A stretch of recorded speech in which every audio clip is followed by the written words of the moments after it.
London, 1872. Long before the cathedral clock strikes 5 in the morning, you are already awake. You sleep in a space on the top floor of the manor, little more than a closet. The ceiling is so sloped that you must always hunch over to avoid hitting your head. The tiny window does not let in any warmth during the summer, and the blanket you possess is far too thin for the sub-zero temperatures outside. You dress in your uniform in the dark, without waking your colleague who shares the room. You go down the back stairs, the ones always used by the servants and hidden from visitors, and the shift begins. No good morning, no coffee. Work begins before the sun has even risen. Before the members of the family wake up, you light the fires in the living room, the study, and the library. This means carrying heavy coal, cleaning out the previous day's ashes, and ensuring that the room is warm when the masters come down for breakfast at 8 a.m. If even a single fireplace is cold, you will be reprimanded in front of others.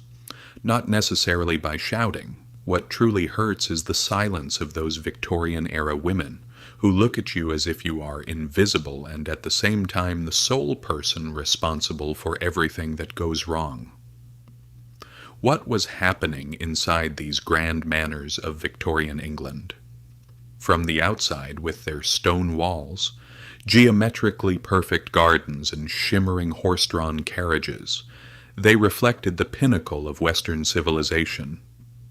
Inside there was another world, a silent exhaustion, a hierarchy as rigid as an unwritten law, and a work discipline that pushed the limits of the human body. How was it possible that so many men and women accepted this life? And what does this reality reveal about ourselves, about power, invisibility, and survival? The history of Victorian servants is not merely a history of exploitation. It is a story far more complex than anything the novels of the period chose to reflect. Think of Victorian England as a theater play with two different stages. The front stage was the gold salon, where the family entertained guests, served tea and fine china, and discussed politics and art. The backstage was an invisible but absolutely vital structure where dozens of people worked without taking a breath so that the performance could be real. Historians estimate that in 1880 there were approximately 1,300,000 people employed as domestic servants in England alone. This made it the largest employment category in the entire country, surpassing miners, factory workers, and agricultural laborers. One might think that being a servant in a great house was a privilege by the standards of the time. In certain respects it was. However, the price of this relative privilege was something that most of us today could not endure for even a week. In the Victorian era, the structure of a great English house functioned like a miniature government. There was a butler who was the master's trusted man. He was responsible for the wine cellar, the silverware, the other male servants, and general control. There was a housekeeper who wielded similar power over the female servants, kept the keys to all locked cupboards, and decided who deserved punishment and who deserved praise. Below them was a very detailed hierarchy, with thick books written about how every position was expected to behave. The lady's maid who took care of the mistress's personal rooms, the head chef who managed the kitchen like a general, and the scullery maid, the one who did the heaviest work and was the most unknown of them all.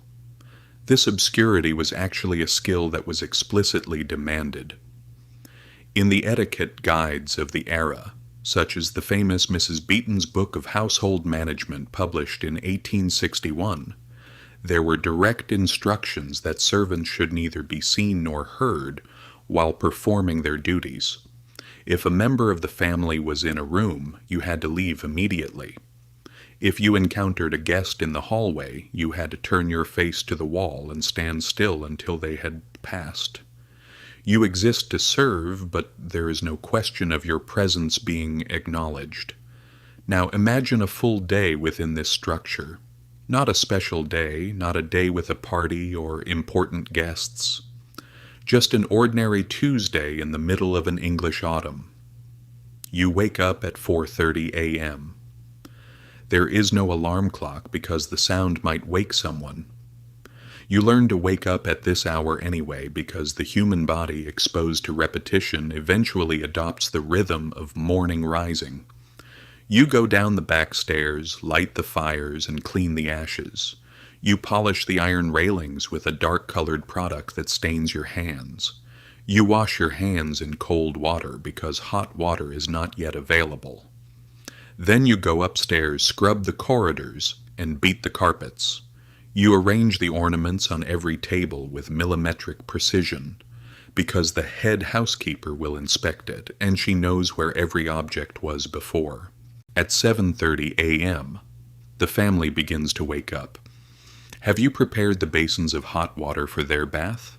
Since until the late 19th century, even in the wealthiest homes, there was no indoor plumbing. You carried the buckets of hot water up the stairs without spilling a single drop, because any stain on the carpet of the main staircase was unforgivable. At 8 a.m., breakfast is served in the dining room with iron tablecloths, polished silverware, eggs, bread, jams, and cold meats.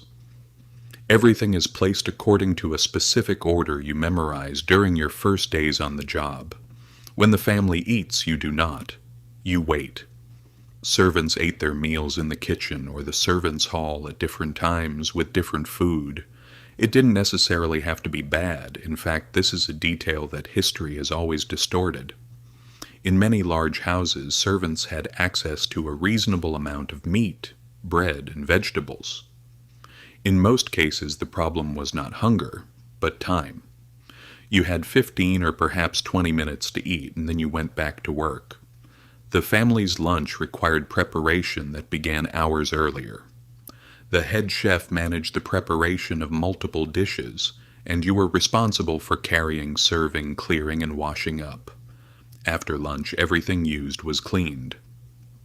After the cleaning came the preparation for afternoon tea, a sacred ritual in Victorian culture that included specific porcelain, fine cakes, and a tray of items arranged according to its own rules. After tea, the preparation for the main meal of the day, dinner, which could last 3 to 4 hours, began. And here is something that history books rarely emphasize with clarity. While dinner dragged on until 11 p.m. or even midnight, you had to stand there, awake and in uniform, without sitting, without leaning against the wall in a visible way, without showing any sign of fatigue. The butler could walk through the rooms to check if everyone was in position. After dinner, there was a final cleaning, and then, perhaps at 1 a.m., you finally returned to your sloped room on the top floor to get 3 hours of sleep before starting everything all over again. As seen in many historical records examined by researchers, including those who contributed to the book Below Stairs, which is based on the diaries and letters of Victorian servants published in the first half of the 20th century, this was the case. This work pace was not an exception. It was normal, especially for the lowest-ranking domestic servants. And there was another element that made this life even more enclosed. In most of the contracts of the era, domestic servants could not marry while they were employed. A female servant who married was immediately dismissed. So, why would anyone choose this? Why did 16 or 17-year-olds come from the rural villages of England to accept these conditions? The answer lies in comparison. Because outside the manors, the alternative was generally worse. The factories in northern England, operating with the ruthless logic of the Industrial Revolution, offered conditions that wore people down faster and were more dangerous. Agricultural work was seasonal and unstable. Then there were the deadly diseases spreading in the overcrowded slums where children lived on muddy streets. Inside a great house, you had a guaranteed roof, regular food, a uniform provided by the employer, and in many cases, a possibility of advancement in the domestic hierarchy. A girl who started as a scullery maid, if she was talented, disciplined, and lucky with her employers, could become a lady's maid at 22, a senior servant at 30, and eventually the head housekeeper of a smaller house. This was the possible dream. It wasn't glamorous, but it was realistic, and in the Victorian world, what was concrete mattered far more than what was grand. There is an element that cinema and television frequently and ignorantly romanticize: the relationship between the servants and the family. Modern series love to build narratives upon real affection, loyalty, and employers who deeply respect their employees. However, historical records prove otherwise. There was an emotional distance carefully maintained by both parties, and in a way, it was necessary for the system to function. When your profession requires you to be invisible, when your duty is to ensure the comfort of others without your presence being felt, any genuine emotional bond became a problem. Employers learned from childhood not to see servants as individuals, and servants learned accordingly not to expect to be seen that way. This was a kind of agreement, silent, never written, never discussed, but absolutely real and functional for the maintenance of that power structure. What is particularly disturbing about this part of history is not the overt cruelty. It is the exact opposite. The truly disturbing part is that it was considered normal. It is the fact that no one had to be a villain for the system to work.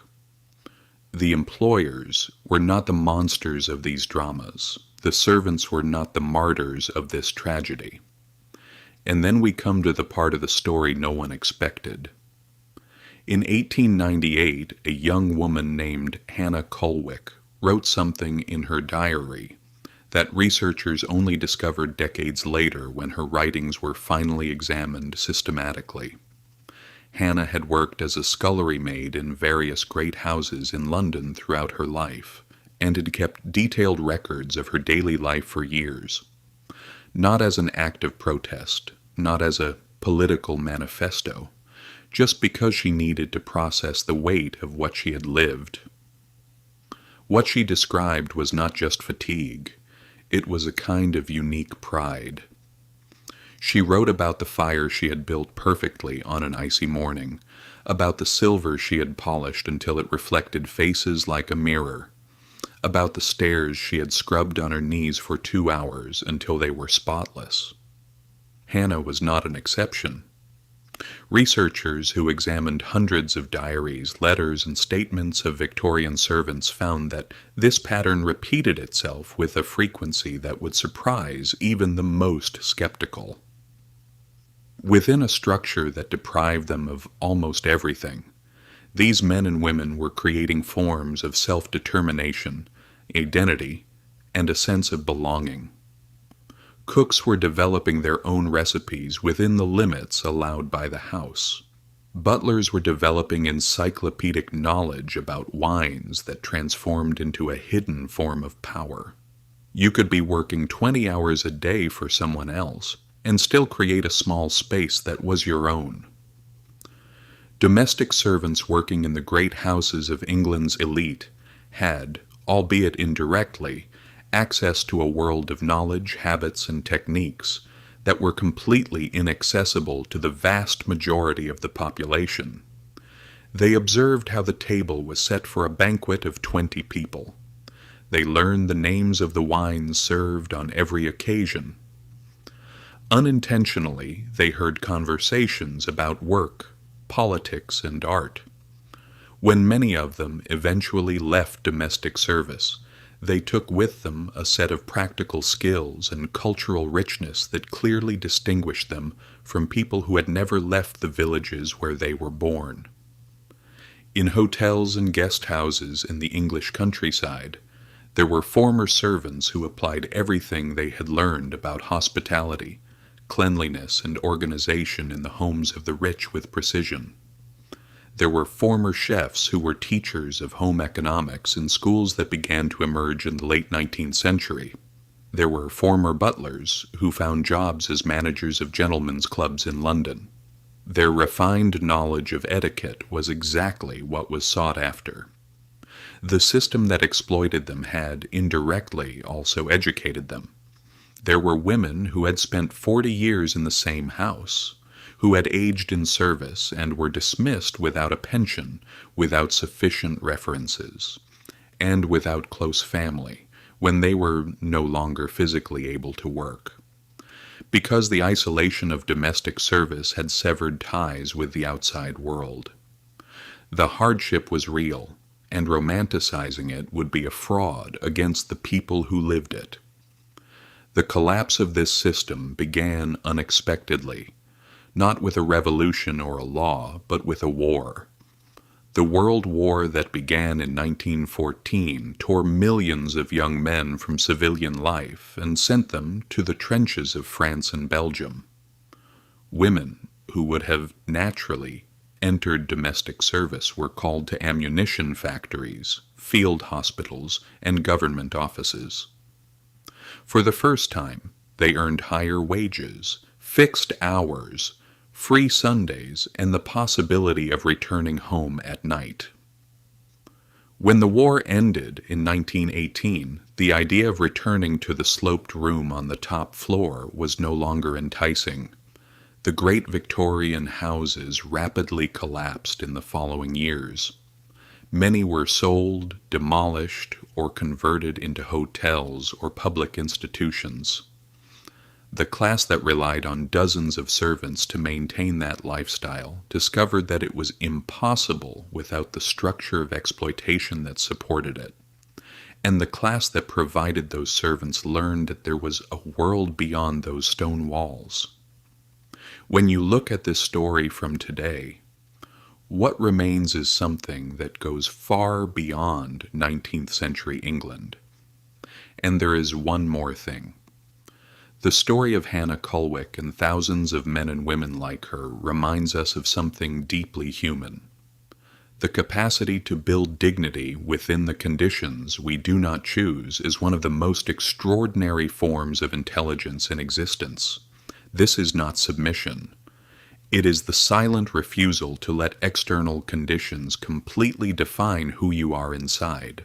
You may be scrubbing a stone staircase on your knees at 4 a.m., and yet you can know with certainty that the stone is shining, that it is your work, that it is something that exists in the world because of you. This does not erase any exploitation, but it tells us something about the human capacity to find meaning, even in places where the system refuses to offer it.